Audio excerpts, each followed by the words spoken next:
on the first day of the 6-week lockdown, they were already dangling stage 5. He's the chief medical officer who's got it oh so wrong how many times with what he said yesterday about stage 5. We're not thinking about a stage 5. We are thinking about a successful stage 4. We know it can work, but it does require, and this is what talking about a stage 5 is, it does require everyone's cooperation.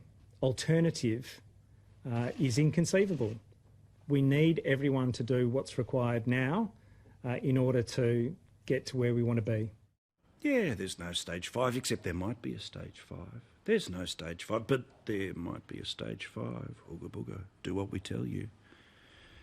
We know the extreme majority, 99% of people are going to follow the rules. They should follow the rules because we all just want to get rid of this damn thing. We know that the reason all of these stupidities have been put back in place is because of the failures of the state government, and I'll get to that in a second, because there is a steaming pile of lack of accountability on that front. So what does stage 5 actually mean? Now, the government, despite the fact that they are dangling the chance of stage 5 in the first week of a 6-week lockdown, it's being left to professors at universities to put together what might be the list of what goes on stage 5 based on the types of things that are happening in other parts of the world. So what are we talking about here? Stage 5 would mean all construction gone. A further narrowing of the definition of essential workers, so those people who had a piece of paper to go to work, it might not work in stage 5. All the bottle shops gone, booze essentially finished. We go back to prohibition for some reason. They shut bakeries because apparently half a dozen dinner rolls might be the way the virus moves around. All takeaway would be closed.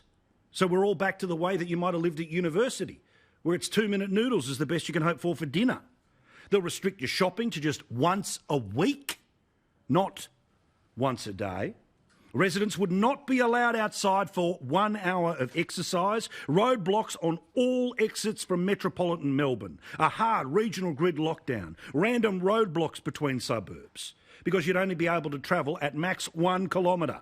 They'd shut down the taxis. A skeletal public transport system would be in place, and compulsory masks you'd have to wear inside. Oh, there's no stage 5, but there is a stage 5. So do what we tell you in week 1 of 6 weeks of a thing that comes about because of the decisions of the Victorian Government.